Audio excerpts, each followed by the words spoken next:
shotglassdigital.com. Rebel Force Radio is brought to you in part by Little Debbie Snacks, bakers of all galactic goodness, like mini donuts, Star Crunch, cosmic cupcakes, cosmic brownies, nutty bars, and much more. It's all about celebrating your love of a galaxy far, far away, and Little Debbie is the fan's choice for all those sweet moments. Little Debbie, official snack of Rebel Force Radio, Rancho Obi-Wan, and fans around the galaxy. Rebel Force Radio presents... Hello, what have we here? Fangirls Going Rogue. I met her in a Jedi chat room. Star Wars news, topics, and conversation from the female point of view. I like the sound of that. This is Fangirls Going Rogue. Well, welcome back, everybody, to an amazing episode of Fangirls Going Rogue. We have so much stuff packed into the time limit that we have. It's just crazy. Things are blowing up all over the place. And on top of that, there's Star Wars everywhere. It's like you walk into a store and you can buy stuff everywhere you go. But to talk about all of this stuff, I have to bring in the two ladies that help me do it every single month, Sarah Woloski and Tricia Barr. Hey, ladies, how are you today? We're also excited about Star Wars and BB-8 things. BB-8, what? BB-8, you could put all your stuff in the BB-8 bowler bag from Loungefly. Ah, so cute. Oh, I can't wait. I mean, I have the R2-D2 one, and I can tell you guys, I don't think either of you have this bag. It is the best. I mean, it's perfect for, like, going out somewhere, when you want to dress nice. You know, and it's just, it gives you that little bit of geek, and it classes it up with all the little silver accents and just all the cool stuff on it. I don't know if you guys saw, but I went out to dinner and I wore this blue kind of lacy dress, and I had my blue R2-D2 Loungefly bowler with me. And it was just, I was like, haha, nice dress, keepers. That's awesome. So yeah, of course we need, with so much orange things now, like I have so much orange in my wardrobe now because of Star Wars, and these BB-8 bags would be like perfect. I definitely need to get some more orange. Have you guys bought anything else? Because I know I have. I have raided essentially every Walgreens within driving distance of my house and picked up CoverGirl Star Wars mascara and lipstick. So that's been my process here this week. Yeah, you know, and actually on the Walgreens website, for those of you that are listening, for a while it was just being sold online, but now it is available in stores, and you can actually click it and put your zip code in and find out what stores near you actually have it. And because of that, we are going to have a couple of lipsticks and stuff to give away on this episode at the end. We'll do it at the end. But we're going to have a couple to give away for those of you that are having a hard time finding things. I actually found the coolest thing that I found recently that I didn't know was out is Hot Wheels released faction cars. They have the character cars and stuff, but in the 94-cent section of cars, they have factions, and there's 8 of them. Kylo Ren for the First Order, and then Darth Maul for Sith. And then actually Poe Dameron is for the, what's it called? The Resistance.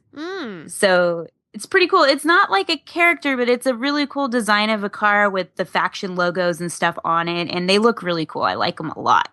And so I saw them and I was like, 94 cents? Done. Collection done. All in one shopping trip. Nice.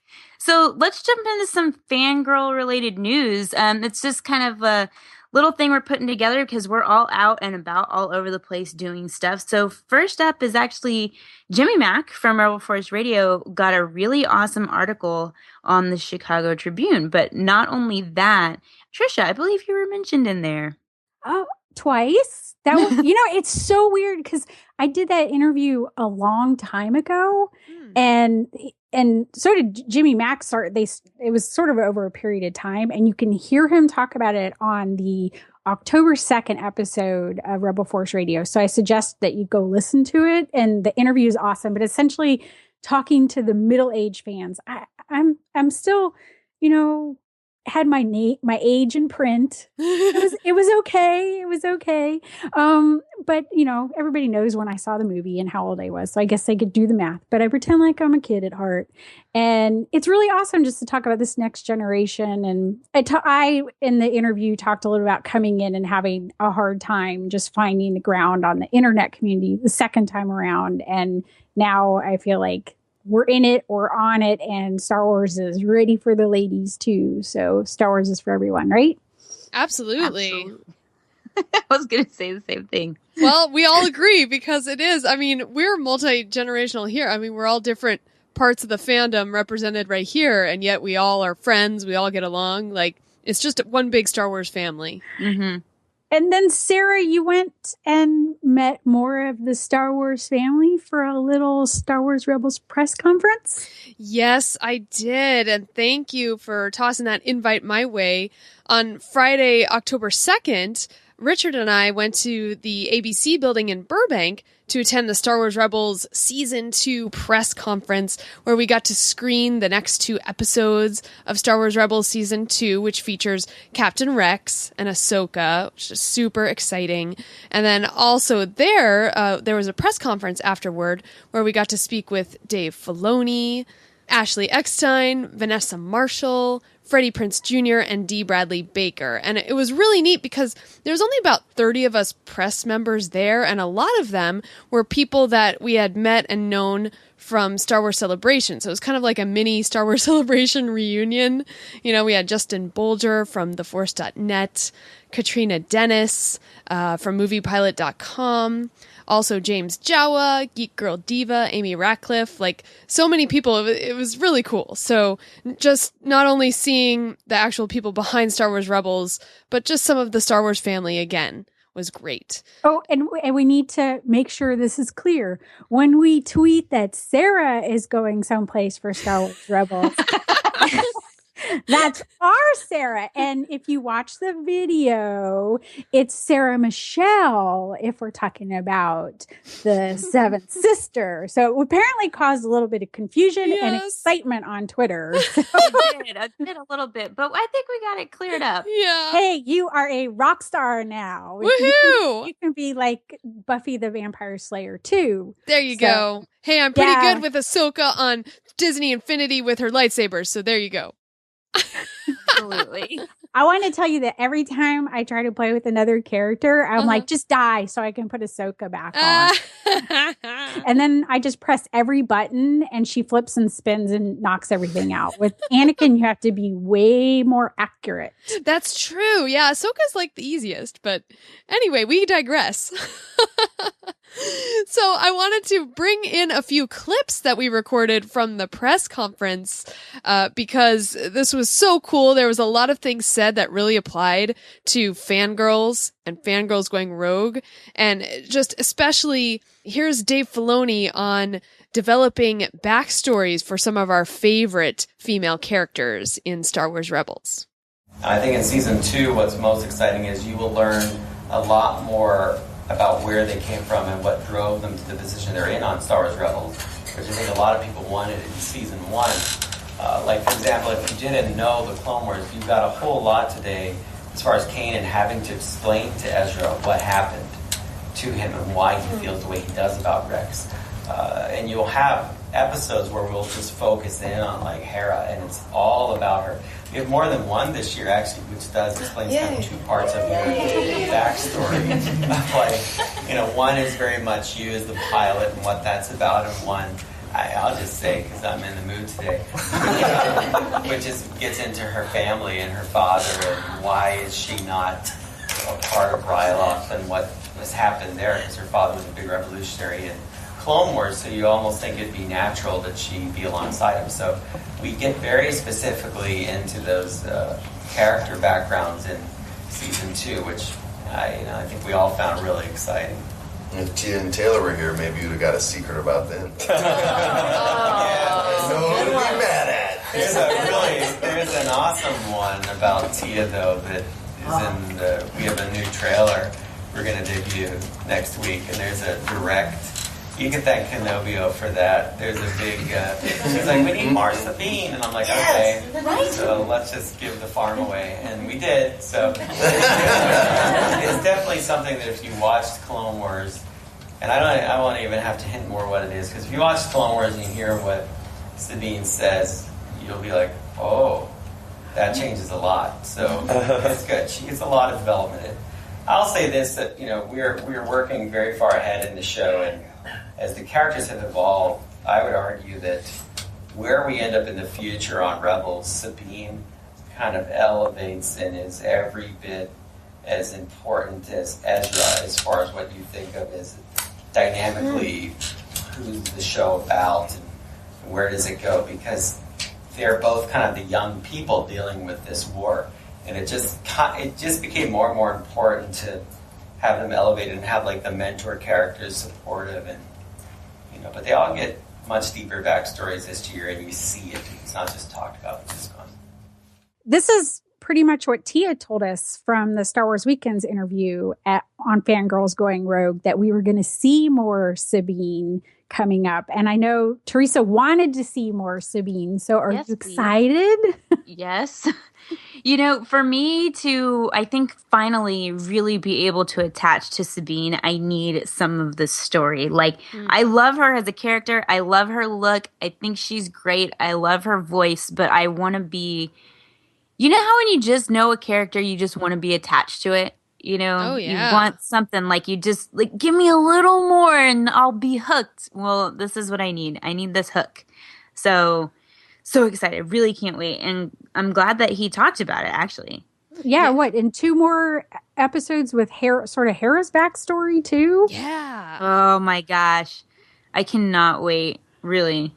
I know. It's going to be awesome. And the way Dave Filoni spoke about Sabine, it sounds like she's going to be super important in this series. So I think you'll be pleased. I don't know. I got really excited when Amy Ratcliffe asked Simon Kinberg about possibilities for crossovers to live action. And he hedged on that answer. He didn't say no. He didn't say yes. He sort of did that movie guy talk where he just goes off into another topic, but he definitely didn't say no. And Tia, she's not just a voice actor. She's an actress with some props. So,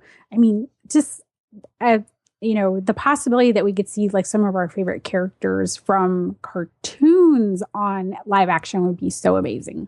Absolutely, yeah. And now let's head over to Ashley Eckstein, who was asked a question about performing Ahsoka in Clone Wars versus Rebels, and here's what she said about that. It was different to perform Ahsoka in Rebels versus Ahsoka in Clone Wars. There's oftentimes I'll say a line and Dave will say, no, that's too sweet. That's too cute, that's too sweet. That's too much like Ahsoka in Clone Wars. And I think I did have to adjust my performance quite a bit. And I almost channel Obi-Wan more. She's more of the master now.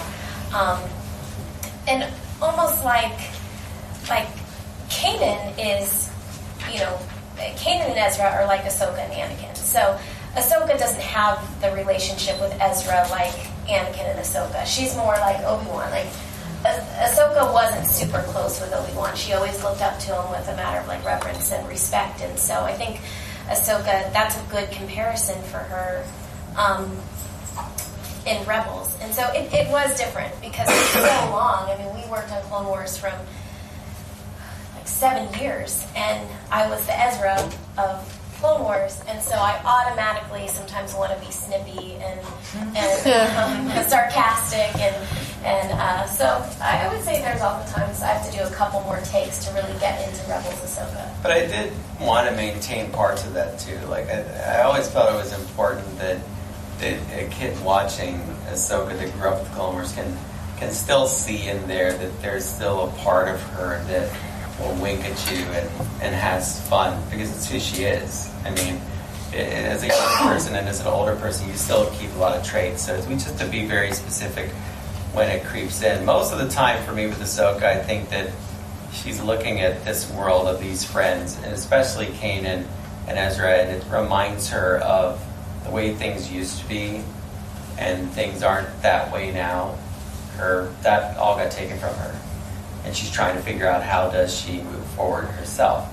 But she very much respects them and cares about them and is happy for them.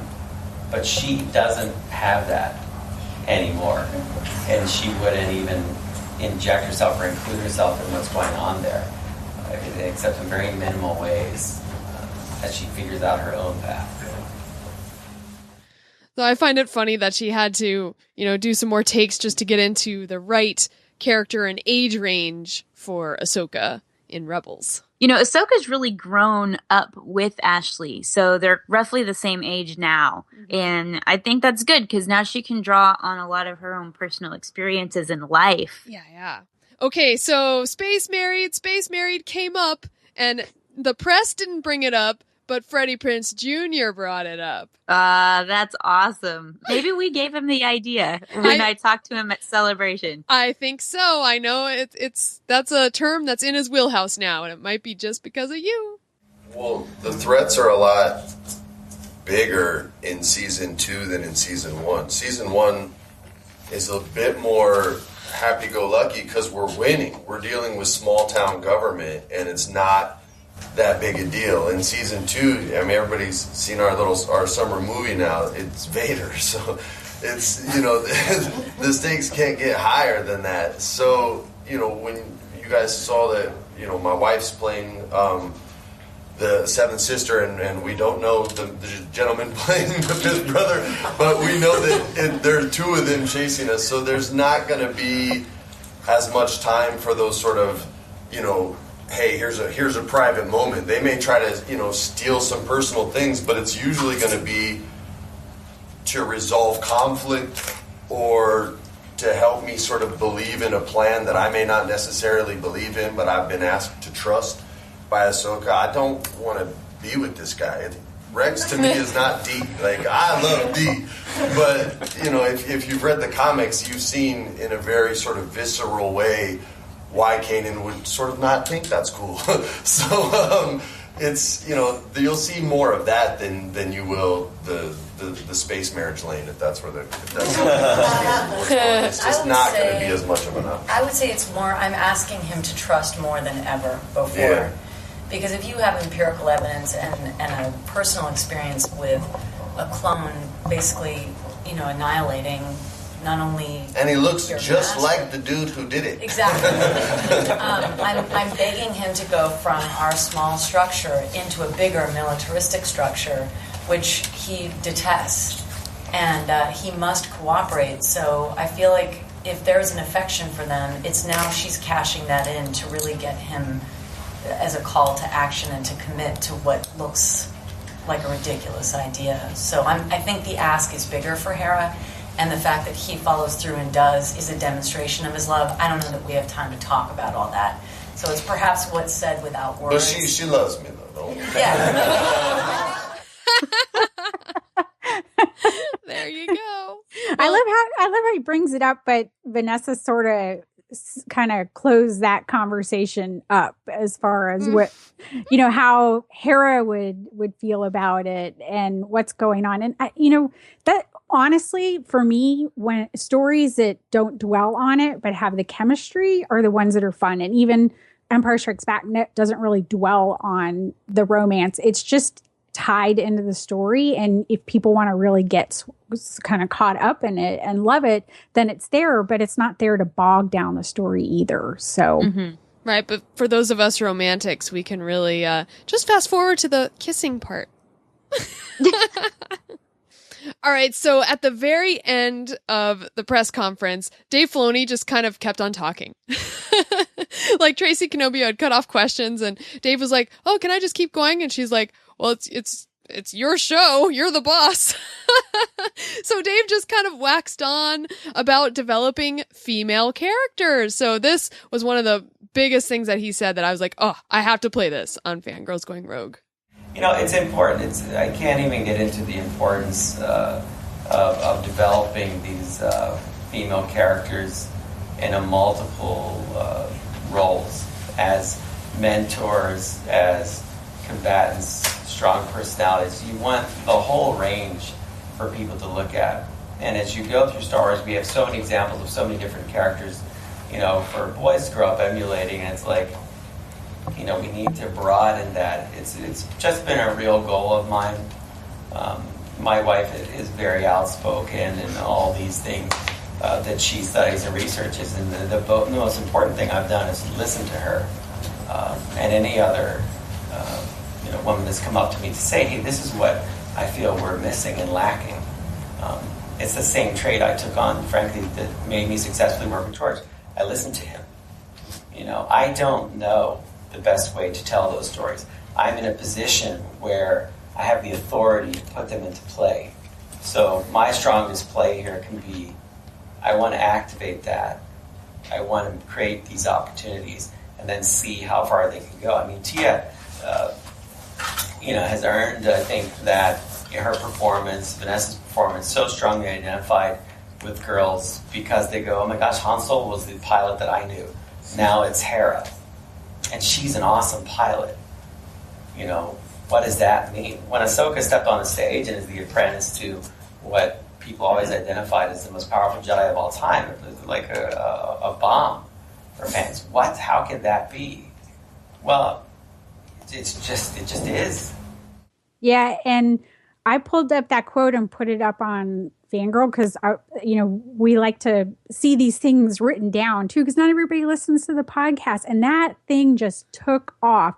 And this is essentially his talking point. It's his talking point that he wants to bring, that he's made it his goal. And he said he's not necessarily in the best position to know how to do these stories right, but he's in the position to get them made. And that's, one of the things that people have been talking about in Hollywood is just getting the women to write the stories or getting the women to direct the stories makes all the difference. So he's in there saying he's in the position to make sure these things happen. And I heard that because I listened to the YouTube when you guys put it up on Scott Walking Through Neverland. I was like, oh, I had starry eyes. So, and everybody just give kudos to his wife, who apparently is our own little fangirl advocate there, who talks about this to him a lot. So yeah. I wonder who it is and what she does. I'm very curious about that. I know we need to know more. So maybe one day, but we can't leave this episode. I know, Sarah, you don't have a cat, but Teresa and I, the cats seem to rule our household. So Chopper the cat quote. Chopper the cat quote to close it out. I want to tell stories about compelling people. And, Freddie gets his day, Taylor gets his day, Steve gets his day, even Chopper. Gets his day. There's a massively huge Chopper episode. When I talk backstories this year, everybody gets it. You will find out where Hera found Chopper. And how she rebuilt it. It's actually really important. But I would say of arcs, Chopper's the only one that doesn't arc. He's kind of a jerk in the beginning, and he's still pretty much a jerk. Like you think your cat, your cat will go through that period as it gets older, and it's kind of will sit on your lap more, but it's still a jerk. There's not much you can do to change it. I think it's important for Chopper, but he does get a friend this year. So he doesn't really have... That he doesn't eject out an airlock. Yeah. That's a big step for him. It is. He's growing. Big step. Love cats. So Chopper doesn't have our story arc, but he's just Chopper. I love that. So we're also going to be at some other places coming up here pretty soon. I am actually going to be at Dallas Comic-Con Fan Days, which takes place from October 16th to the 18th, so shortly after this episode comes out. I will actually be there with Steve Bloom, so come by and say hi. I'll be at his table doing some work for him while he signs autographs and does all that fun stuff, talking to all of his fans. So I'm just going to be there hanging out. And then I'm also going to be at Wizard World Austin over Halloween, October 30th and 31st. There's not a ton of Star Wars stuff going on, but I figured what better place to be at for Halloween than the con? Absolutely. Lots of costumes all over the place. That's fun. Yeah, I'm actually going to be at Kamikaze in LA that same weekend, October 30th, 31st. So, yay, we're going to be at cons. Yes, and then another cool thing is happening that we didn't plan at all. It just sort of fell in our lap. Thank you, Disney Parks. We will both be, me and Sarah, will both be at opening day of Season of the Force at Disneyland on November 16th. So we're currently trying to figure out what we're going to wear because that's important. It's the most important thing. We have to figure out what we're going to wear. And then we will be there with our husbands experiencing Seasons of the Force and seeing what all that has to offer. Sarah, what are you looking forward to the most? Like the one thing? Okay, so Hyperspace Mountain. And I know as Richard and I have decided, we know there's going to be a lot of people there who are going to be there and want to experience it. So we kind of want to put together a meetup there, and it's going to be called Waiting in Line for Hyperspace Mountain. And the entire meetup will just be waiting in line because I'm sure the line's going to be long, right? Right, exactly. So we're thinking of like 7:30 p.m. that day. That gives people who are, APs and who work time to come to the park. Sounds good to me. We'll have already had dinner at the Hungry Bear. I decided. Okay. Great. Eat at the Hungry Bear. Nice. So that'll be super exciting. So come on down if you're in town November 16th in Los Angeles or Anaheim to Disneyland. And that is a Monday, which is kind of a random day, but we'll be there. We will be there, and we're very excited about it. Yes, indeed. So in addition to the press conference, we've got to talk about the Sarah Michelle Gellar news that dropped. Yeah. That dropped like hours before the press conference, which was odd, but that's okay. I know, and we actually broke the news to Sarah. Yes, because we were driving in LA traffic. Oh, that's funny. No, I mean, there had been people out there had seen the seventh sister and the fifth brother on, I think, a Rebels magazine or book or something that was released overseas. So the names had been out there, but then, Sarah Michelle Gellar does this video and she talks about being an original trilogy Star Wars fan and that, maybe we should just let her speak for herself. I'm Sarah Michelle, and I play the seventh sister on Star Wars Rebels. I am an Inquisitor. I may be number 7, but I'm pretty much number 1. My character believes that Ahsoka is back, and she is trying to track down Ahsoka, as well as the Rebels, and just kill them all. You and I are gonna have a talk. She definitely plays cat and mouse with Kanan. All Inquisitors want to mess with the Jedi. That's why we're put on this Earth. Galaxy, I should say. You crawled out of hiding at last. Yeah, I'm a Star Wars fan. I think it hits you on an emotional level. It's good versus evil and love and triumph and equality, and that's not gender specific. What's great about Rebels is it's a family show. You have these great female characters in Hera and Sabine. They have their own stories and their own powers. They're different, they're cool, and they fight for good, which of course ultimately is what you want your children to do. I'm now part of the lore and legend of Star Wars. That's what people dream of. The same way that I still talk about the original movies, that I'm now part of the story of Star Wars. It's really special. I'm a huge Buffy fan, so I'm so excited about this, and she looks deliciously evil, which is even more exciting, a little bit different for her. So what do you guys, are you excited? Oh, I am, and I'm actually really glad that she's not playing some sort of light side character. I am over the moon about that. I never really watched Buffy, honestly, but I like her from other stuff. So I've always thought that she was just great and that she had a great voice and that she was always very positive for girls and for females in fandom. In this video, she totally, she's talking about her character, but then she gives props to all of the other female characters, and you can tell she's in it. She's a part of our camp, you guys. She's a fan. Yeah, she's a fangirl, right? Right. Oh, yeah, totally. And let's not forget that she played a really mean, evil person in Cruel Intentions. That's right. Yeah, I mean, that is one really cool, complicated role that, I loved watching that movie back in the day, but she was just bad girl in that movie. So it's one of my favorites. So she can do that. We can know she can go to the dark side.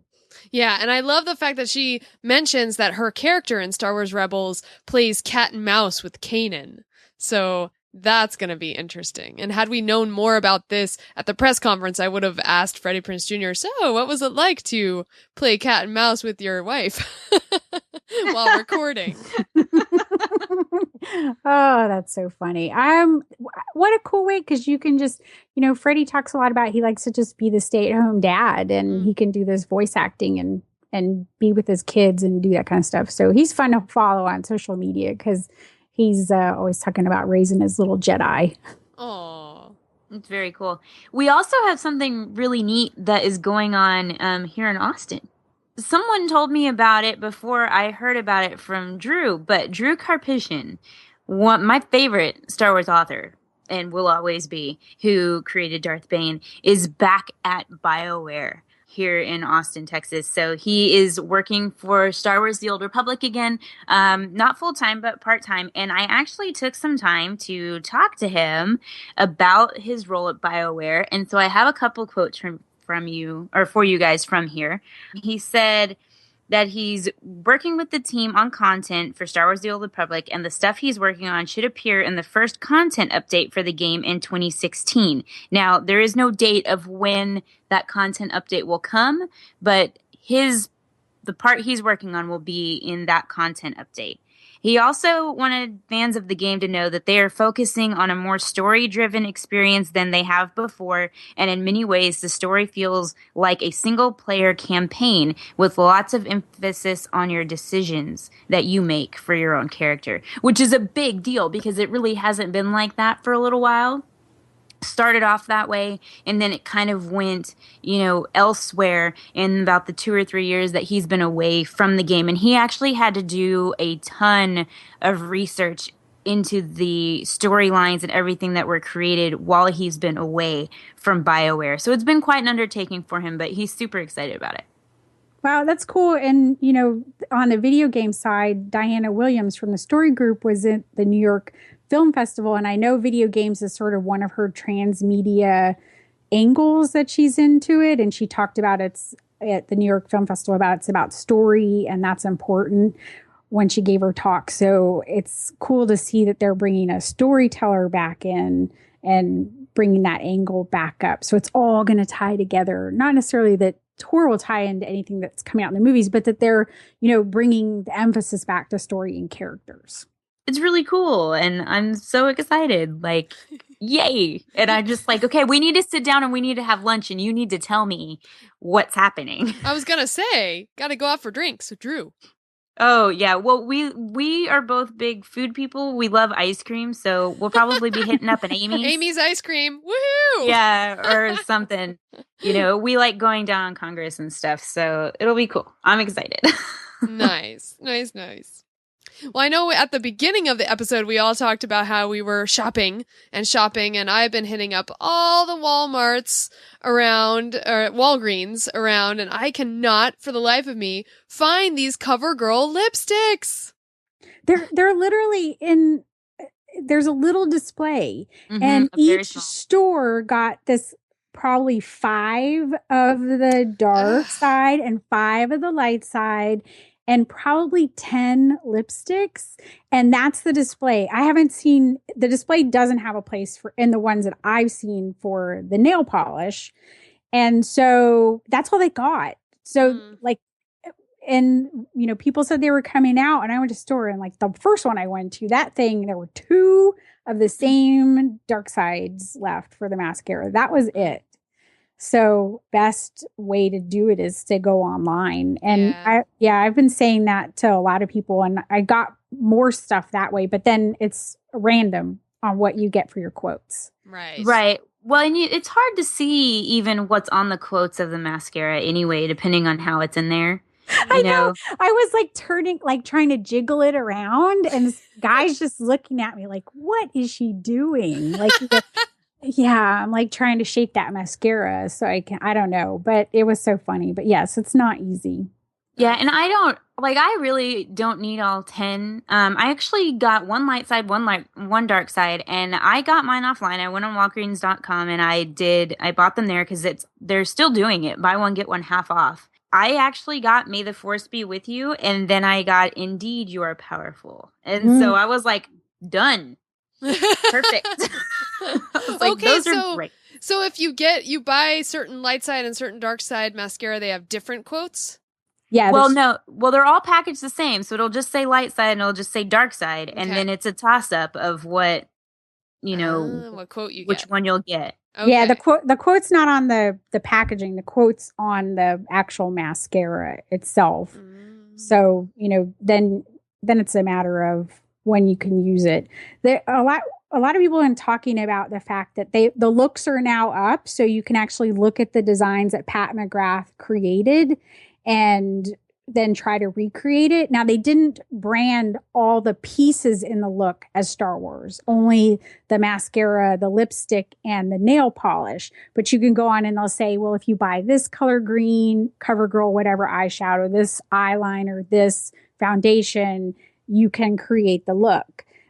What some people, sometimes you look at the looks and you're like, wow, that's really kind of overwhelming. You can just take instead of putting a huge swath for like the mystic of purple underneath, just take like the purple eyeliner and use it maybe on your lower lid and use the less of the green. And then you've got the kind of the look of it without going into the I'm supermodel at the Geek Couture fashion show. Right. So, it's hard because sometimes people look at it and they're like, oh, well, I couldn't do that. And I don't know if how it worked out, but obviously the stuff didn't come out on September 4th when they said, and there's not a lot of it. And I think there's a lot more demand than maybe they were prepared for. So I hope they kind of, do a bigger launch if they do it again. Right. Yeah. So what you're saying is these looks are on covergirl.com, correct? Yeah, you can go to covergirl.com and it's like right at the top. Click on it. And then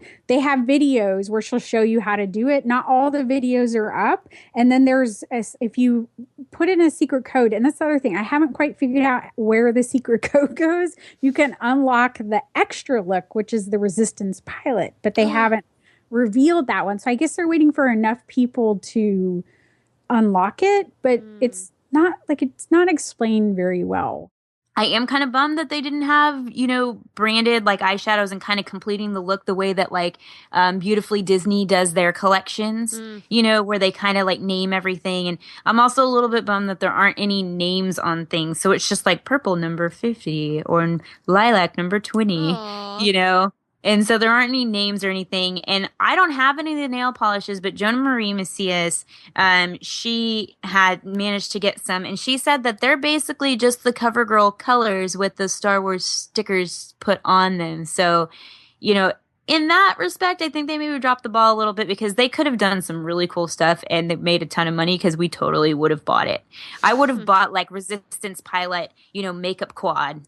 Yeah, like eyeshadow quad. Like a pack even. Yeah. There's the pack. Yeah, I would love that. And maybe, hopefully in the future, they'll hear us and do something. I love Sarah, were you the one that put the Maleficent?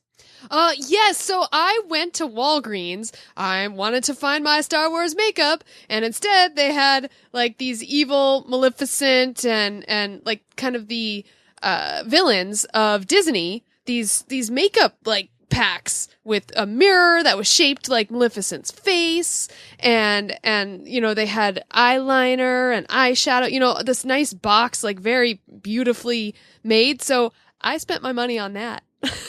Oh yeah, and Walgreens does that all the time. They actually have a Beauty and the Beast one going on right now. They've done Ariel. They do that all the time, and it's so cool because they have like the little package of nail polish, like the little mini bottles, and they're all named different things. And like they could totally do something like that with Star Wars, and we would totally buy it. Absolutely.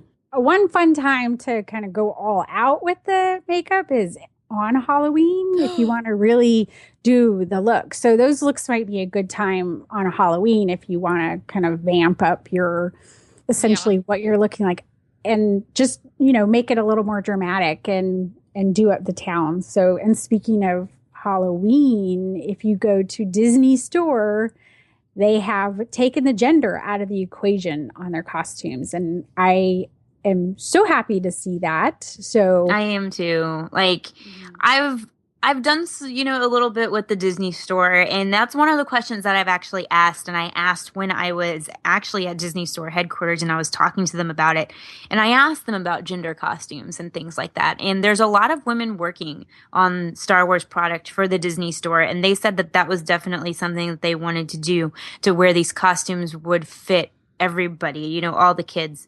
And they were just working on it at the time. And this was a while ago. They've obviously achieved what they told me that they were going to do. And I just have to applaud them for that because, they heard me when I mentioned it, and it wasn't just me. They also thought the same thing, which was nice. Well, and we did that fangirl chat when we talked about it after you went there. And at the time they had said that pretty much their direction on what to create initially was from Lucasfilm. That's where the guidance came from.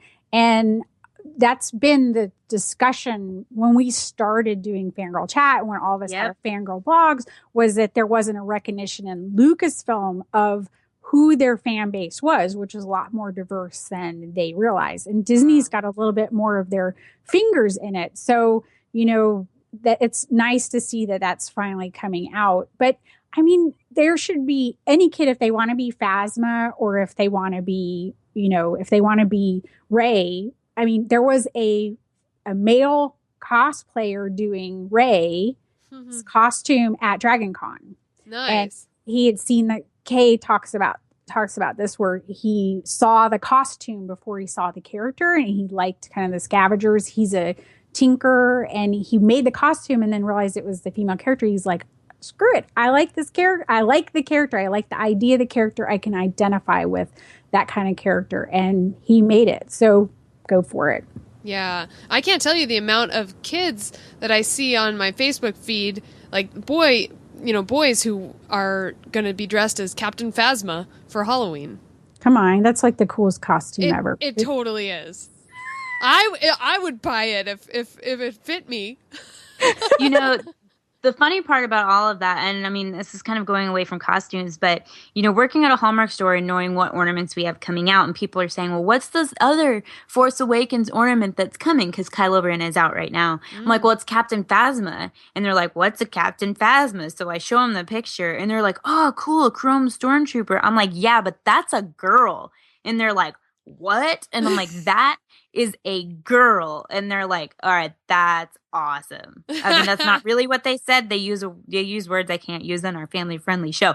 But, they get stoked about it.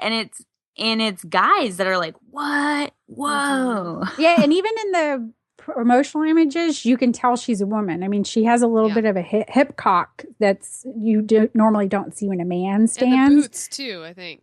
The boots and the hip cock. So I'm ready for her to bring it, and it'll be exciting. So this is going to be the year of Gwendoline Christie, because I mean, she's got Game of Thrones, and then she's got Mockingjay Part 2, and then she's got Star Wars. I mean, can you imagine?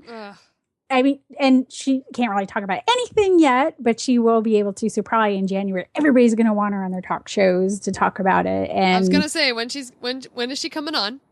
Well, I mean, she was the one, remember at San Diego Comic-Con, who was just so excited. Yes, I do. She's like, what Game of Thrones? What's that? Yeah, what Game of Thrones? I'm all about Star Wars. Well, one of the things, Gwendoline Christie actually spoke a little bit in a recent interview about StarWars.com's response to the discussion that a gentleman brought up about her armor, that he wasn't used to seeing that type of armor. And StarWars.com responded, well, it's, sort of gave a matter-of-fact response. And I wrote about that on Fangirl blog. And a lot of sites picked up that response from StarWars.com. And really what she said is it's about education. And really that's people getting used to seeing. There's so many comics and silly portrayals of armor out there to see this like realistic. She is a warrior and she needs armor, just like a stormtrooper, not the sexy stormtrooper outfit. She needs real armor because she's a scary person. Not midriff bearing armor. Right? No, because exposing your midriff is not a good idea. No, anymore. It really isn't.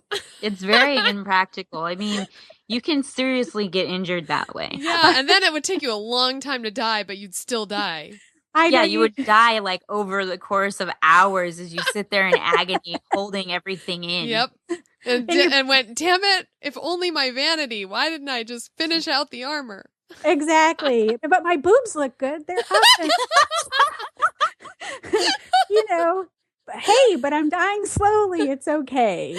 But, you know, and this came up on last Friday with Daisy Ridley she had some negative comments on her Instagram, and she took down that Instagram and she put up a post the next day, and amazing Sandra for our social media maven put up Daisy Ridley's little Instagram post where she's like, that type of behavior on my Instagram isn't acceptable, and people be nice and don't talk rudely about each other. And so it's very important to see these female actresses just not taking that type of behavior toward them. So I'm glad to see that that's a role model. And we actually had a conversation with a gentleman who said his daughter was getting bullied on Fangirls Going Rogue because Vanessa Marshall kind of sent that discussion our way. And one of the things I said back to him was that it's important for these children to see the role models, to see how that is from their parents and their teachers, but also when they see it from the actresses where they're like, I'm not going to take it, then they learn that that's how they can respond too, which a lot of times young women are taught to defer and not to speak up, as opposed to Gwendoline's just like, listen, StarWars.com did the right thing. They just educated people. Right. I don't know what that means to defer and not say something back to somebody. What does that look like? Is that when you're supposed to be quiet? Because I have a problem with that. Yeah, and that's you should be able to speak up for yourself, and not everybody realizes that they can. So, and let me tell you, I don't know who would talk back to Gwendoline Christie at 6'3". So I wouldn't. Shoot, she could tell me whatever she wanted. Exactly. Yes, ma'am. I think we're all like in the 5'3" range. She towers above us. Wow. You're a foot taller than me. Yep. I like whatever you say. Captain Phasma. I'm doing it. We can be her minions. I would love to be a Captain Phasma minion. Yep. That brings interesting images into my head because I just blended in minions, which are not Disney. Like a silver minion. Uh-huh. That would be cool. Or with sunglasses instead of the big, white glasses. But they need a cape. Oh, yeah. Okay, we need some fan art now. Yeah, or a Tsum Tsum Phasma. All shiny. Oh, that would be so cool. Well, they just today was actually Tsum Tsum Tuesday, and the Marvel characters came out today. So, oh my gosh, can you wait? There are going to be Star Wars Tsum Tsums. I know. That was cool. And let me tell you, Black Widow one looks like she could kill you as a Tsum Tsum. So seriously.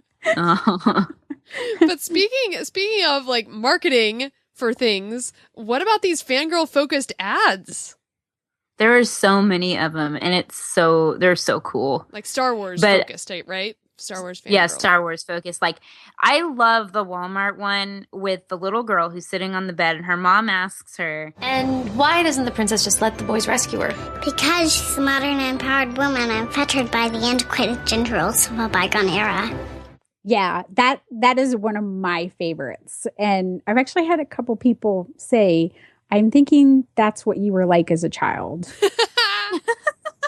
Which is pretty spot on. So I recall being that age and telling my mother that people didn't know what they were talking about and this and that. So yeah, starting at 5 or 6. So yes, I love that little girl, unfettered.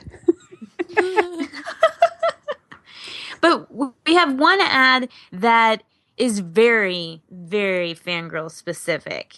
And so, Tricia, I'll let you introduce this one because I know you really like it. Well, and that's the crazy thing because, Sandra posted this on Fangirls Going Rogue, the shot from the Kohl's ad. And I look at it, because it's cool because we can put images now on Twitter. And I look at that image on the phone and I'm like, wait a minute, I got to go. And I clicked on it at work and I'm like, I know that girl. Yeah. Let's preface this by saying this Kohl's ad had 4 fangirls, like, Star Wars fangirls already established.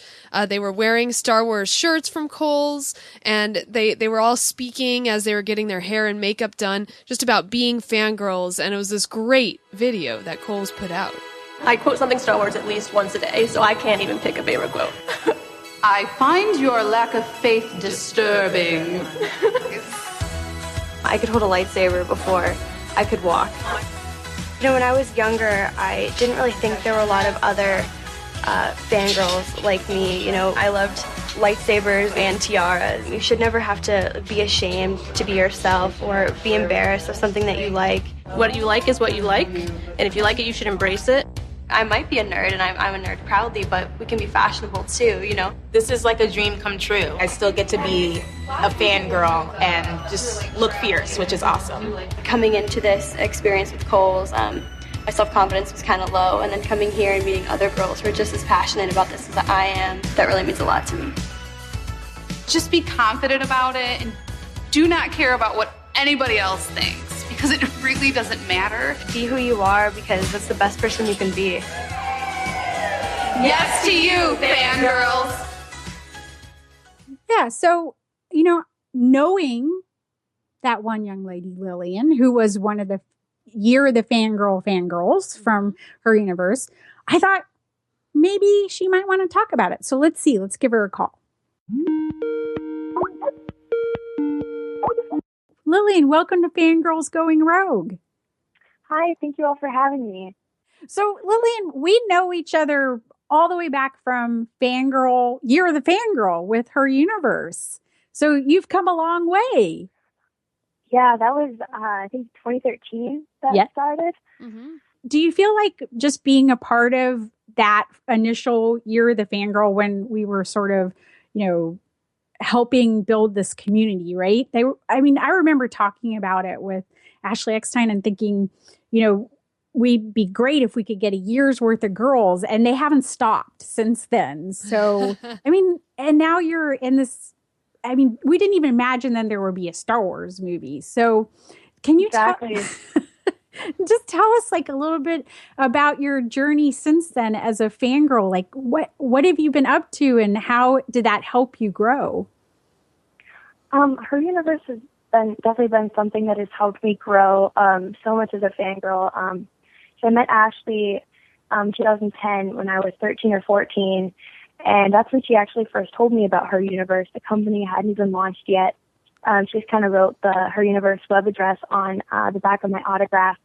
And then I went to the website and it said coming soon. And then it launched later that year. And then, a few years later, coming into the Year of the Fangirl, it was just such an honor because I'd already kind of felt like I'd grown a little bit with her universe community. I'd met so many amazing girls through that. Savannah with the Dorky Diva and my friend Grace. So I just kind of grew to know those girls. And then Year of the Fangirl, it was just like another step into the community where instead of just it being like me and like my friends loving her universe, we kind of got, you and I, we kind of got to nominate other women who are out there who maybe wouldn't want to nominate themselves for something, or maybe who, weren't recognized for their love of Star Wars. And then this is something that now they're recognized for their love of Star Wars and Doctor Who and all different kind of fandoms that maybe beforehand they wouldn't have spoken up about it. It's like celebrating having sisters, and then we have brothers too who are really awesome and support us. So it's amazing. So how did Kohl's this opportunity come about? Kohl's told me that they found me actually through my Twitter, which seems to be how a lot of people find me. So I just talk about Star Wars 24/7, and then I think they knew that I did some things with her universe. They knew I was into fashion, and they went through my Twitter account and they saw I kind of tweet different outfits where I'd put like a Star Wars t-shirt with a skirt or with like a statement necklace, and I think they really liked that. And I was also kind of like with Year of the Fangirl, I was one of the youngest girls who went to New York for the Kohl's photo shoot, so I think that was something they kind of wanted to look for too, like a different age range of girls. So they told me that they just liked that I was really so confident and passionate about my love of Star Wars that I would have a Twitter account and an Instagram and kind of blog and just talk about Star Wars all the time. And at first I was a little like, this is too good to be true. I'm invited to New York for a photo shoot. in the middle of my school week. But then I, contacted the company and found out it was legitimate, and then I went for it, and it was so much fun. Awesome. So they let you guys kind of just go through the racks and pick out your own outfits for this? Like, were you just making your own fangirl flare up? Yeah, what they did was they asked us to kind of describe our style, and I told them that I was kind of, geek chic, which, is the term that I love from Ashley Eckstein, with like a feminine flair. And then when we got up there, we stayed at the Empire Hotel, which they told me was not planned. Because I asked them if they tried to make it a whole Star Wars theme, and they said they didn't, that it was just coincidence. But it was perfect. So we stayed at the Empire Hotel, and then the next morning, bright and early, we got up and we went to the photo shoot, and they had a ton of different shoes. The shoes are the best part. All kinds of sizes and different heels and sneakers and racks of clothes, so we could go through and pick out our sizes. Or something that was interesting to me that I didn't know, like behind the scenes with photo shoots. If you see the picture of me wearing a red skirt, that's actually like 10 sizes too big for me. And what they do is they pin it to your body to kind of make it look like it fits you perfectly, which I found was super interesting, from like a consumer's point of view, to look in and see how they really tailor the clothes to fit. Yes, absolutely. Wow. So, because yes, they are going to make you look the best, and they want the person wearing them to, it's definitely you don't realize that it's an illusion. So it was kind of nice. We got like the full experience, and we got hair and makeup, which was like also my favorite part, other than looking at all the shoes, because kind of asked us what we wanted to get done, and I think for one I had it curled, and another one they wanted to do like a 70s with rocker looks. So I put my hair up, and the stylists were so sweet, and I enjoyed talking to them. And the best part, I think, was just talking to them about their experience and all that they've done and who they've kind of done hair and makeup for. So that was just another layer to the experience that was amazing. Wow. So was it like one day, just up and back, or? Yeah, I was up there for 24 hours. So I flew out of DC in the evening, and then I was back in DC the following night. Okay. And when did you know you would be with like other girls? They told me when they picked me that there were going to be 3 other girls. They didn't tell me their names, their ages, so I didn't know who else was going to be coming into this. Okay. Did you like make friends with them at all? Yeah, I did. We still talk a lot on Twitter, because we keep seeing our pictures pop up different places. Like one of the girls found like her picture in a Kohl's coupon, and it was like all of us on a Kohl's coupon. And so yeah, we keep in touch, and like we're all Facebook friends now, and I think that's like another part of it that is just so amazing. Like here are these 3 other girls who, even though I've connected with so many other fangirls, through conventions and through Star Wars weekends and her universe, there are 3 other girls that I never met before, and we got along like, just like we've known each other like our whole life. Oh, it's a way to meet somebody that you know something about. So you got, they did some little bit of, you were getting to do some talking while you were getting your makeup done that they filmed. And I saw you talk a little bit about being confident as a Star Wars fangirl. So, and I've known you for since the year of the fangirl. Star Wars helped you grow. What kind of spurred that discussion on when you had your little confessional? They asked me if I've been bullied recently or teased recently for my love of Star Wars, because they know that's something that, kind of happens to young girls or young fans. But, you don't always hear a lot of stories, in college or, as an adult, for people teasing you. And so kind of how that came about.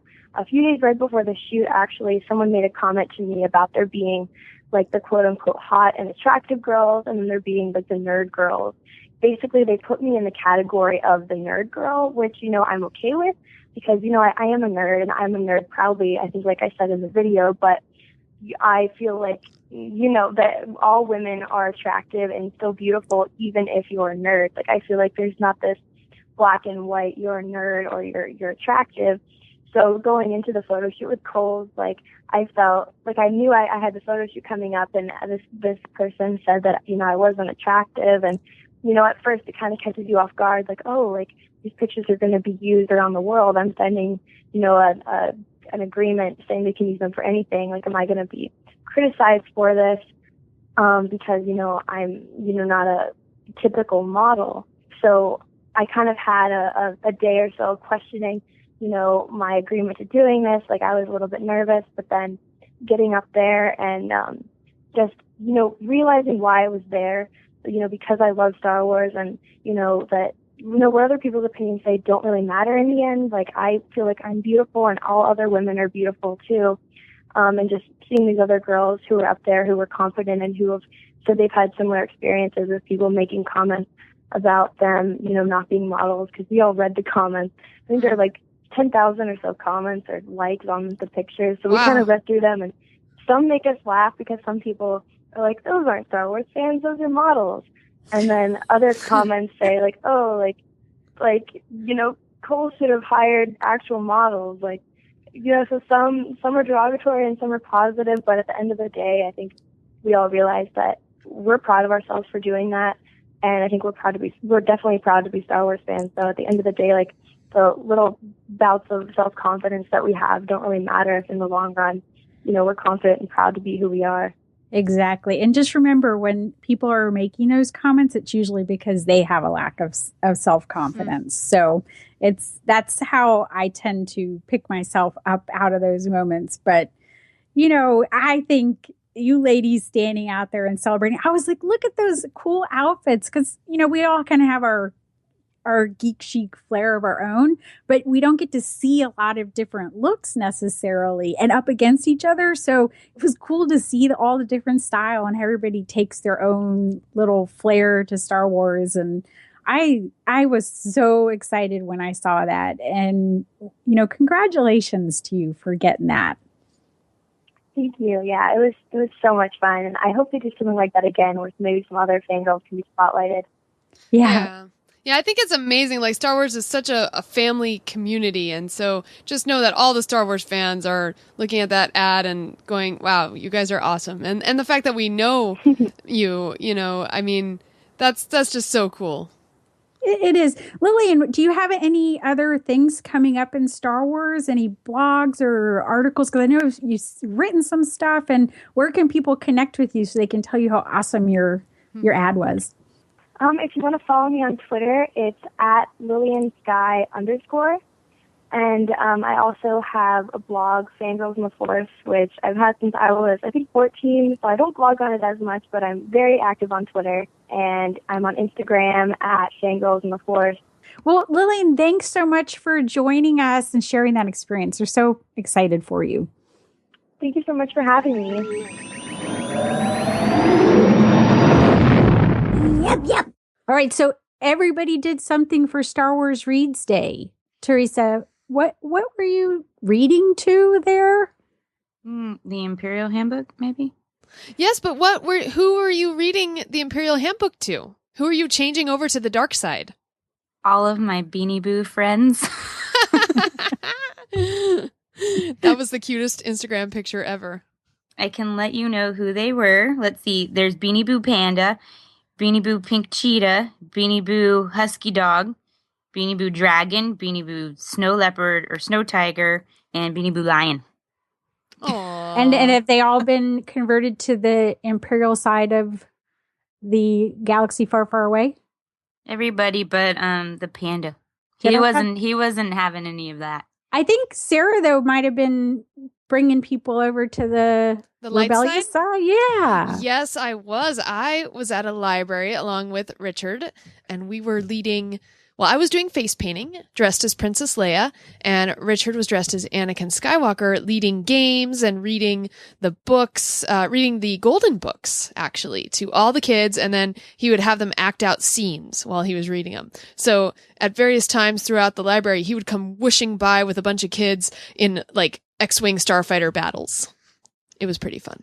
That's awesome. I'm so happy they have the golden books, the little golden books for Star Wars now, too. So yes. I got to read Ultimate Star Wars to Kylo Ren. Excellent. It was quite a bizarre moment at GeekGirlCon at my table signing. So So cool. I have to say, this is Geek K, who was on last episode, her friend Toby, who does this amazing Kylo Ren, and he was totally into playing the part. I read him a page on Mustafar. I figured that was an appropriate planet for him. But before that, I got to bip down to Disneyland and join Sarah and Richard for a little quick tour around Disneyland for what is it? The Happy Mickey's Halloween Party. Yes. So it's a special ticketed event in the evenings at Disneyland, and you can trick or treat around. You can meet characters. You can go on rides and not too long wait. All kinds of fun stuff. What was your favorite part, Tricia? Shopping. No, that makes sense. All the new merchandise at Star Trader. Oh, yes. Yeah. It's cool that you guys got to do that. I'm still a little bit, kind of hesitant on the Disneyland version of Mickey's Not So Scary Halloween Party because the Disney World version is so amazing. So, well, have you been on the Haunted Mansion, the Nightmare Before Christmas version? I have, and that I love. I love that. And I've also been on the Ghost Galaxy version of Space Mountain, but I love Space Mountain at Disneyland better than the one at Disney World any day of the week. All of that's really cool. I just love the Boo-to-You parade at and the Halloween fireworks, Hallowishes at Disney World. Yeah, and we didn't even do the parade or any of that. You had to. I guess you have to pick your thing you want to do, and I wanted to see the Haunted Mansion. So, but it was really amazing, and yeah, I realized that the Ghost Galaxy it's smoother, maybe Teresa than Space Mountain. Yeah, Space Mountain at Disneyland is everything better. It doesn't jerk you around. It's faster. So smooth. You've got the speakers in the headrests, so there's music and stuff going right next to your head, which is really cool. And it's just all around a better ride. Yeah, it felt faster too. And we had fun in line because apparently we were the last people in line before the 6:00 cutoff. So everybody had to leave. So we got to talk with wonderful cast member Hannah, who rode on the car with us and warned us not to use our lightsabers. Yeah. And it was fun to talk to her and just meet people in line. And of course, other people in costumes. So that was really fun. And then we went on Star Tours, and Sarah was... I was the rebel spy. Yay! Much to Richard's chagrin. I think that was my fourth time being the rebel spy, and poor Richard has never ever been picked. Teresa, no, neither have I. Oh, no. Ever. Oh, so you're also an Erica Kane of that's what he called himself. Erica. Yeah, I am. Exactly. That's exactly it. I feel like we need to make you two a sign that you could trade off. With we just need shirts. Richard and I need shirts that say, "We will never be the rebel spies." Or you guys just need to dress as Jedi Tink, because I have been the rebel spy as Jedi Tink 2 times. You should get him to dress as Jedi Tink. I would love to see that. That would be funny. So much. Well, the funny thing was, how many times were you the avenging fairy instead of Jedi Tink? I don't know. I only heard one person say that. There was another person who said it too. Really? Something of the avenging angel. That's what they said. It's like, dude, we're at Disneyland. Does this not look like Tinkerbell? It's a lightsaber that throws them off. Yeah, I know. That was funny.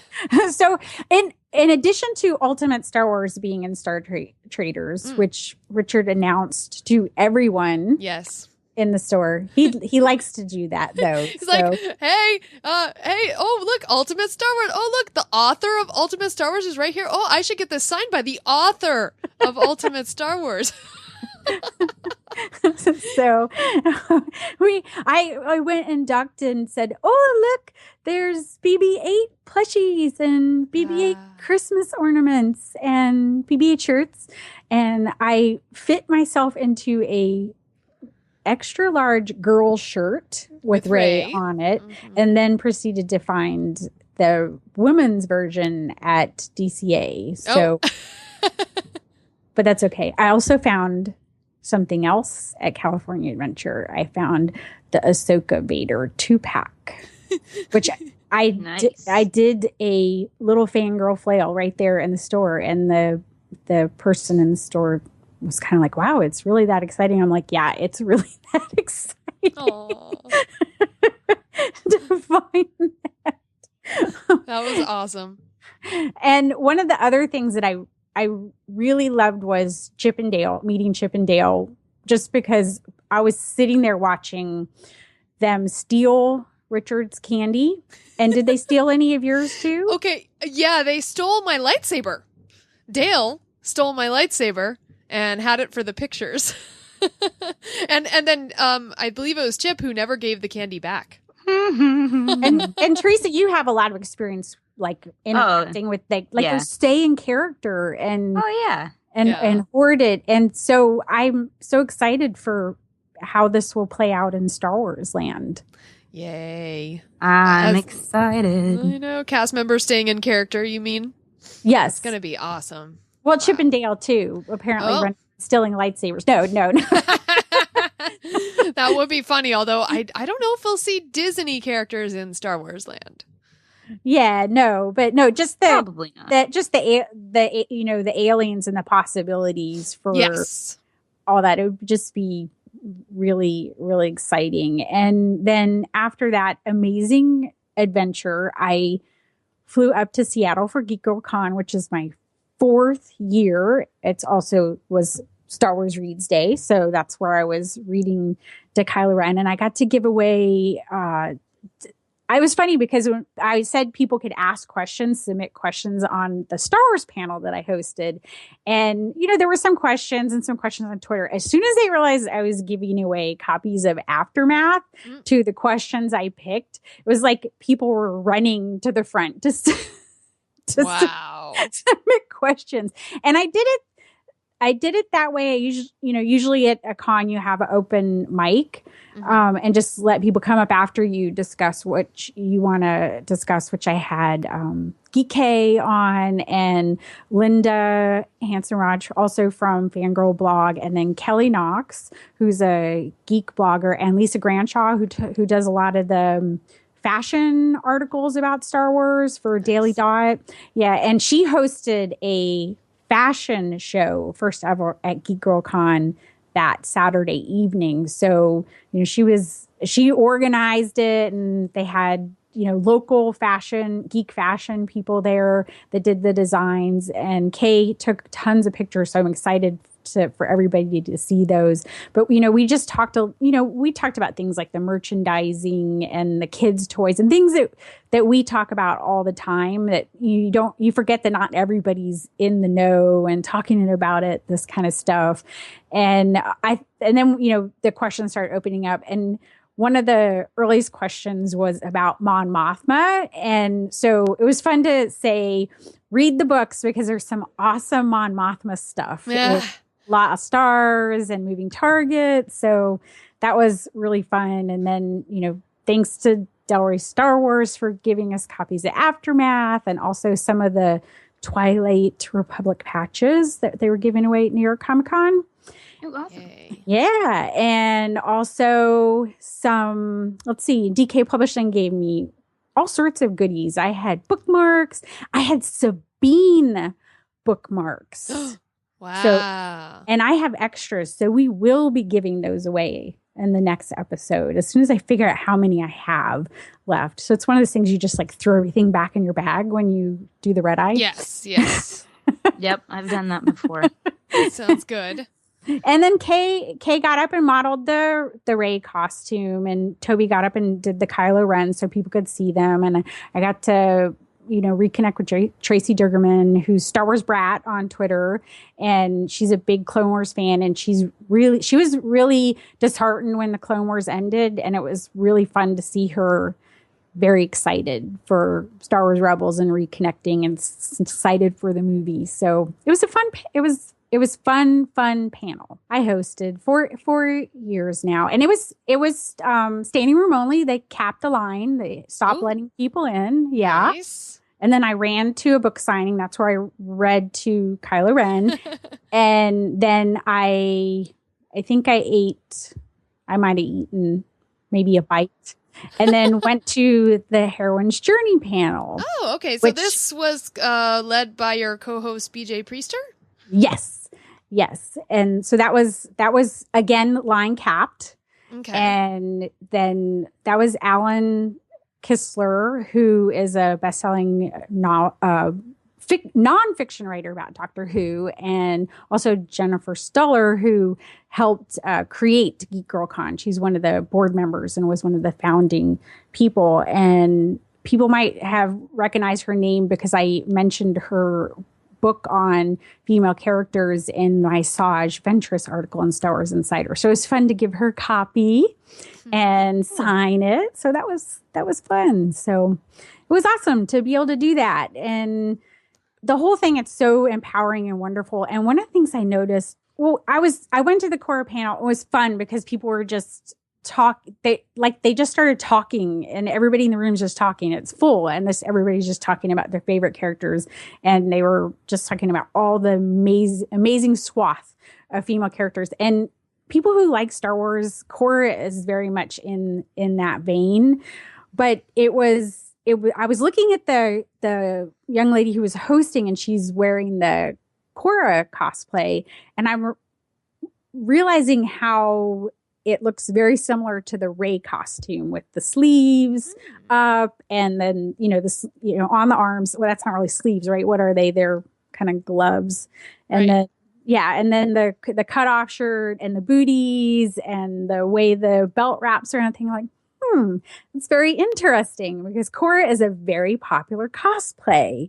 Mm-hmm. So, although Kay will say it's not as easy as the Korra costume is to do the Rey costume. And then after the Korra cosplayer came and talked to me at, and this is just kind of a reminder, she came and asked, she said, what about the books? And I had the aftermath giveaways, and she said she had tried Dark Disciple and it didn't do it for her. And I know some people really like it and some people didn't, but I gave her the aftermath and I said, try again. And I said, and look up Lost Stars, which I highly recommend. And she was very excited. So she dashed off with her copy of Aftermath. So I hope she'll come back to reading it. So those are the people, right, that we want, that are, have read Star Wars and, kind of want to come back and they're tiptoeing in. So word of mouth is always a great way to do it. So, and I also got to meet G. Willow Wilson, who is the author of Miss Marvel, and she puts wonderful Star Wars quotes in Miss Marvel. And I got to say, thank you for writing Miss Marvel.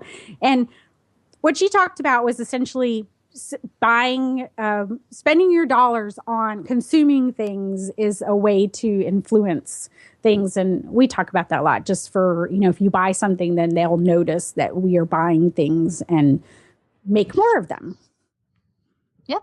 Yeah. I mean, money is the most powerful tool that we have, especially when motivating businesses, because everything is about money. So if you're going to spend money on it, then they're going to keep doing it. Well, hopefully we've motivated CoverGirl to right to put more things out there. So either that or motivated another makeup company to say, you know what, they dropped the ball. We can do this better. And they pitch a new idea and it goes to somebody else. That's curious. I wonder if they have an exclusive or if they were the only makeup company that went out and tried it. Yeah. Well. And, that's all we can do is spend our dollars and tell the companies how we would like things better. But I will be, on the last closing note of the day, I will be spending my dollars on the Poe Disney. Disney Infinity?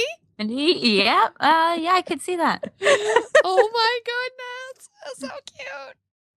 I was in Star Traders hugging the Han Solo, knowing that I would wait until Teresa's recommendation that I wait until there's sales at Target for the figures, because she was giving us that advice on the Fangirl chat where we discussed about it. And also we've talked about it on Fangirls Going Rogue. And so I was like, I'm going to wait. And then I saw Poe and I'm like, Han who? That's a really great sculpt. I love his facial expression. Looks very dashing. He does. He's just like... It's like, I didn't have a crush on him quite as much as you before, Tricia, but now I think I just have a crush on that figure. Well, and you remember that first shot of him posing with the blue X-Wing and kind of that kind of gave me that, it's not the same pose, but it's kind of that same, he's almost like the cover guy for the Resistance or something. There you go. So he's on the poster. So maybe he's the Katniss Everdeen and he's doing the propose or something. I don't know, but that's what it's a very nice sculpt. They've done nice sculpts on everything, but that's adorable. And I saw tons of Inside Out cosplay at GeekGirlCon. So, yep, a lot of blue hair, a lot of people carrying around balls. So, and I got to meet Darth McKenna, and she wants to talk to Fangirls Going Rogue, and we will get her on. But she was a busy young lady, and we did not get together. So, oh well, I'm glad you got a picture at least. Yes. Well, now it's time for shout outs. So roll it, Rob Dellinger. Shout it out to the social media from Teresa and Tricia and Sarah. Shout it out, fangirl shout outs. All right, shout outs. Now, we want to thank Clyde E. Smith, who is at Clyde Antilles on Twitter, and on Podcast Day, which was September 30th, 2015, he wrote, Happy Podcast Day to two faves, at Rebel Force Radio and at FG Going Rogue. Many happy returns. May the Force be with you. So thank you, Clyde. We really appreciate that. And it was a fun podcast day. We got tweets all over the place all that day from all of our podcast friends. It was like Christmas. We did. It was cool. Yeah. It was so neat because I didn't even know Podcast Day existed. And so I was kind of like going, Happy Podcast Day, friends. Happy Podcast Day. And then I got a text from my co-host for Vault Talk saying Happy Podcast Day. Like it's a holiday for us. It's so cool. But I made sure to give a shout out to everybody. Yeah, thank you. Yay. It totally jumped up on me. I was like, ooh, what's a podcast Well, day? every day's like a new day because it's like Pancake Day, and then it's, I don't know. Waffle Day. I know. There's these like random days. Peanut Butter Day, Podcast Day. I didn't know it was Podcast Broccoli Day. No, I'm just kidding. No, really, there probably is. We looked some up on our last episode of Vault Talk. We looked some up, and I was like, hey, I want to know when Banana Day is. And we looked it up, and we found it. And then there's National Talk Like a Pirate Day. I mean, come on. But why is the rum gone? Yeah, and that happened in September. Yep. Yeah, that was a big on the fanfic boards and the TFM message boards where everybody would change their avatar and talk funny, and then you'd go back and read people's posts, and you'd be looking on a serious topic, and you're like, why is everybody talking funny? So yeah, that's Talk Like a Pirate Day. That's fun. It is fun.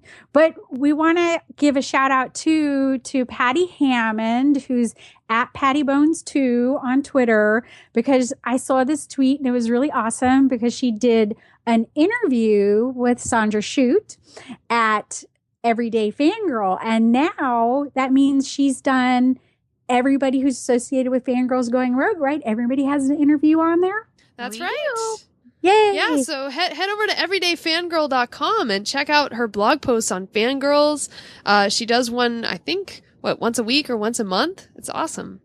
Yeah. And Patty also made our Pixie Dust. Jedi Pixie Dust and Sith Dust, yes, for the podcast day celebration. So yes, and I think I still have just a few bottles left. So if you do happen to come to perhaps that November 16th meetup, waiting in line for Hyperspace Mountain, you might get some pixie dust.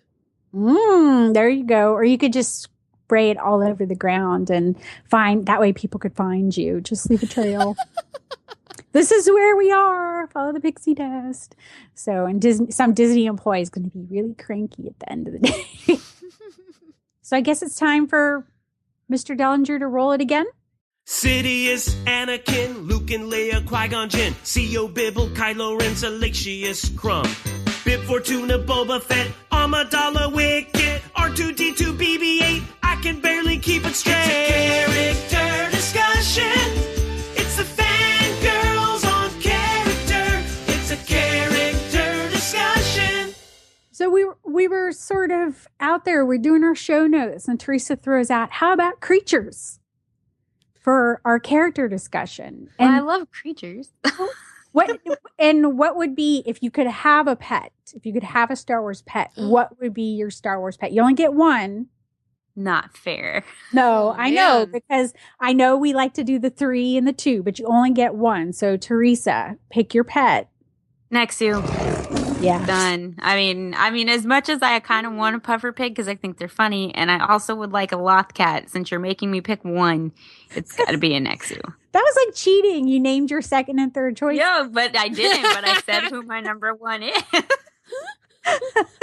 Okay, so she's got the Nexu. Okay. And so she's very Alana Solo there. She's going to do her Nexu. I don't know. I think they would be dangerous. They would be very dangerous. I would think so too. Not if you train them. They're good. My Nexu's great. It's sitting right behind me in this chair. So Sarah, what would be your pet? Okay, you know what? They may smell on the outside and the inside, but I have to go with a Tauntaun. They'll carry me everywhere.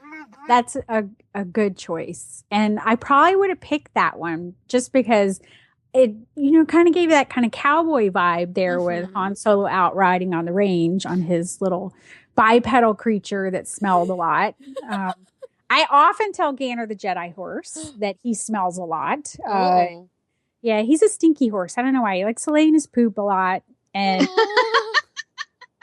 and he does. It's really strange with some horses just have an affinity for laying in their poop. And he is one of them. So Vet a long time ago told me that they're actually poulticing the parts thereby they would like to feel better. But I think she was just telling me a story. So I think he just likes to lay in his poop.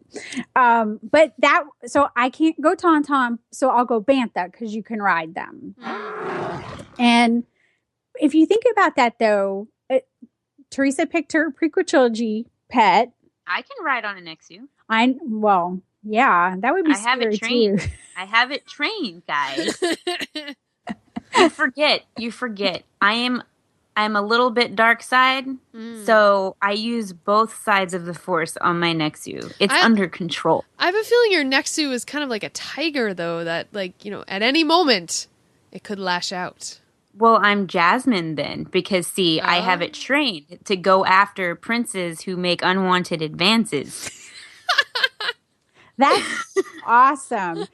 But if I were going to go dark side, I would have a Rancor. Like the Night Sisters, and ride them around. So that'd be cool.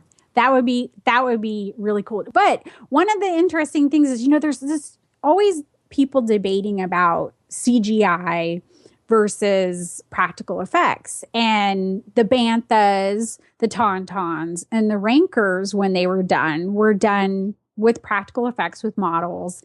And the Bantha was actually an elephant that they got dressed up, and he did his little thing, which doing with live animals is probably a pain because I'm sure an elephant's not really do what you want it to do. So I could see George, he's not going the right way.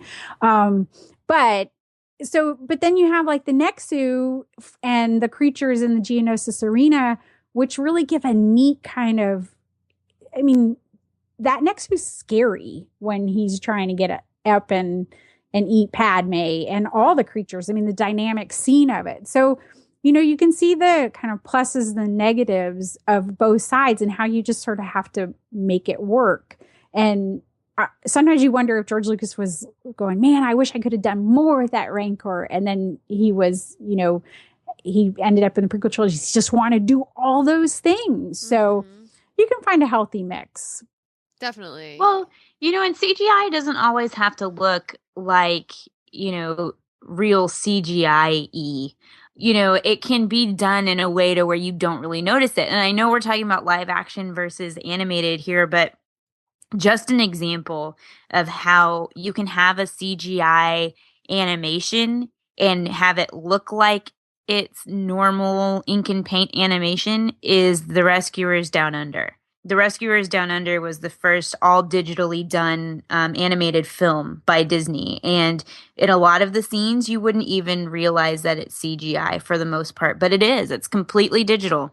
I know. And you told me that when we were talking about the other day. I didn't realize that it, so yeah, you can definitely have a balance of things. And obviously, Star Wars Rebels and the Clone Wars are introducing us to kind of some cool, different creatures. We had the Zillo Beast in the Clone Wars. That was so cool. Yeah. Yeah. And, I got to write about him in Ultimate Star Wars. And he's, Palpatine took him away, shipped him off, and never to be seen again. So maybe we'll see a Zillo Beast again, because that would be really cool. I just like the whole sort of, Godzilla angle of those episodes with him kind of rampaging around Coruscant. And yeah, that was pretty awesome. So, and then we have the Puffer Pigs, which Teresa, you didn't pick them. No. So, but I think they'd be handy and very handy. Exactly. And that's the cool thing with animation. You can literally create any type of creatures that's in your imagination. And the Fear Knocks, which scare me to death. So I would have a Fear Knock. Ezra has apparently a pet Fear Knock because he summoned it. So the big one, the mighty one. Is that in relation to a Minoc? No, I think they, like we say something is a whatever cat. So they're knock things. They fly. They look like things. They're knock things. It's very Star Wars to do that, to sort of be derivative and name the things. But yeah, and I'm guessing the Fear Knock was fear as in it scares me, and that's where the name derived from. You could probably just spend all day asking Pablo Hidalgo where all the names of things came from in discussions. I think whoever designed a Fear Knock also has an affinity for gremlins. Yeah. Yeah. It's very similar. Yes. Yes. Nice. And then the Lugabeast are those big things that Hera ran into that were wanting to mate with the ghost, right? Or with the Phantom, right? Well, the Lugabeast is the one from the shot with Daisy Ridley in the... Oh, that. Yeah, that she's... Well, we don't know if she's rescuing or if they captured BB-8. Did you guys do the 360 Facebook video through Jakku where you're riding on Rey's speeder? I didn't. I should. I didn't even know that was a thing. Okay, so Facebook launched their feature, which is you can do 360 video. You know how people like to do with their GoPros, so you're on Rey's speeder and you're zipping through Jakku and you pass like the Star Destroyer crash down and there's X-Wing. But what the cool thing is you can turn the perspective where you're looking. Oh. So you can look around and some creatures fly by. They're kind of like little Jawas or something. I don't know. They're other creatures from Jakku. And if you look at 4:00 as the video ends, so you look to your 4:00, you will see BB-8 pop out from behind a little piece of debris. And he just pops out for a second. He goes bloop, bloop, bloop, and he goes back in hiding. Wow. So that's a little Easter egg. And there's a bunch of other Easter eggs out there. You can kind of Google the Easter eggs if you want to see more. But it's just fun. You can ride through the video, but you get to see BB-8. So yeah, Lugabeast is that creature, which I'm guessing might be really cool because he looks like that's some type of puppetry or something that they did to create that creature in the desert. So what were the names of the things that Hera came in contact with when they were trying to rescue Ezra and they were trying to mate with the Phantom? Oh, I'm looking. Yeah. I may have to look too long. Oh, here they are. Here they are. Stygian Prime, yes. When they went to the Spire. What are they? Wait a minute. I'm reading. There's a beautiful picture of them, and it doesn't say what they are. Tibides, winged flying creatures native to the Spire. Interesting. So Tibidees. Tibides. Yes, and even somebody who rates in Star Wars has to look things up because there are a lot of names.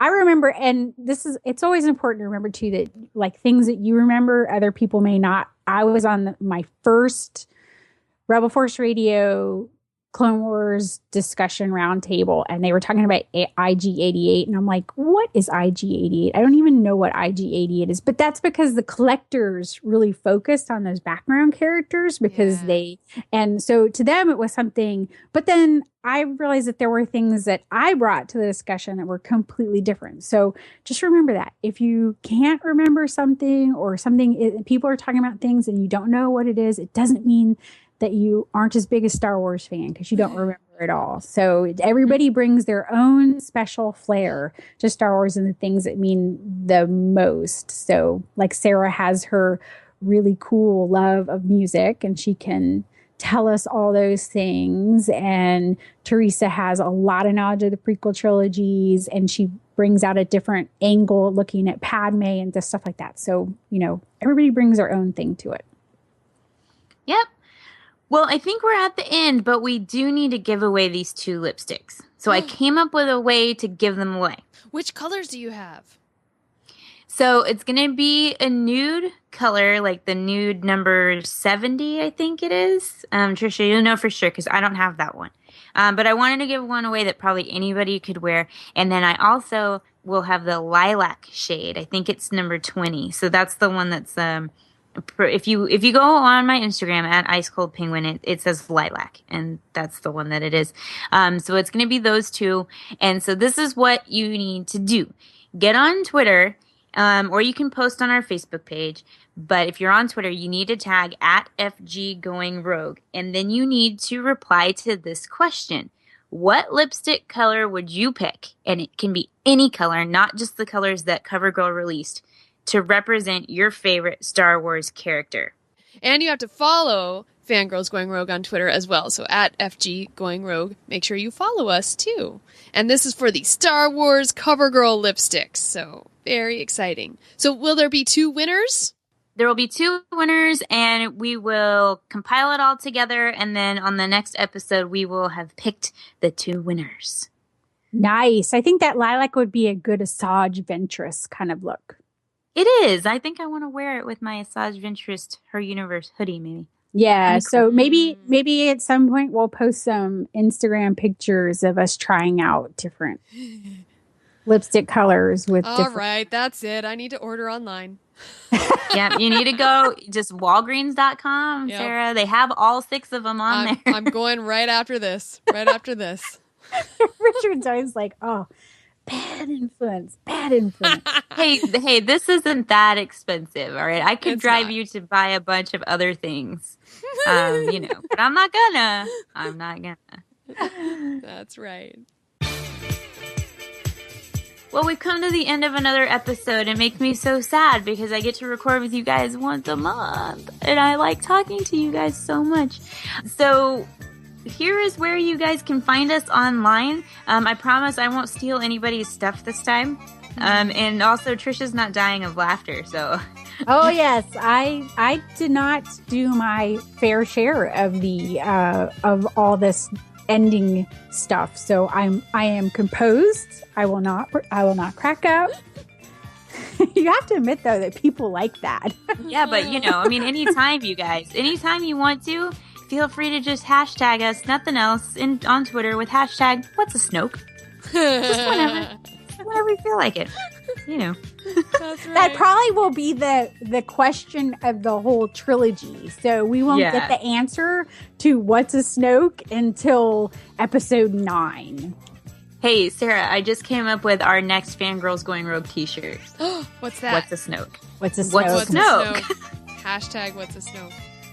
Right across the chest. Or for Tricia, number sign. What's your number?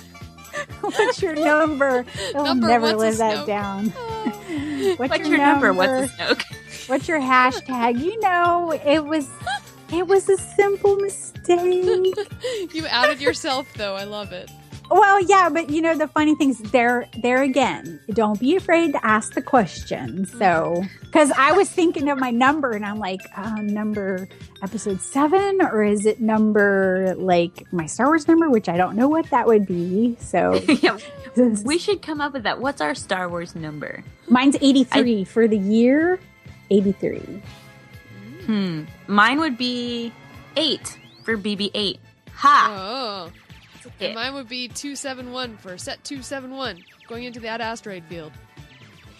I like it. Look at us. We created something completely random. Hey, guys, tweet at us. What's your Star Wars number? Okay, so Fangirls Going Rogue on Twitter, conveniently, is at FG Going Rogue. Tricia is at Fangirl Cantina. I am at Ice Cold Penguin. And Sarah is at Jedi Tink.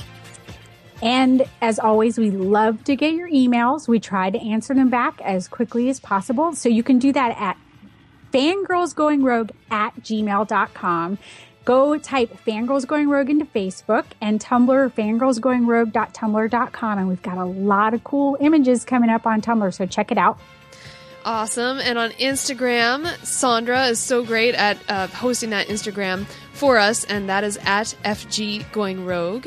And voicemails, we want to know what you thought of the next 2 episodes of Star Wars Rebels. So please send us your voicemails, 331-21-EWOKS, which is also known as 331-213-9657. And please go like Rebel Force Radio on iTunes and leave a positive review. And in your review, mention how much you like Fangirls Going Rogue, and we would be most appreciative. That's right. So, fangirls, until next time. Da da da da da. Yub. Yub. Yub. Yub.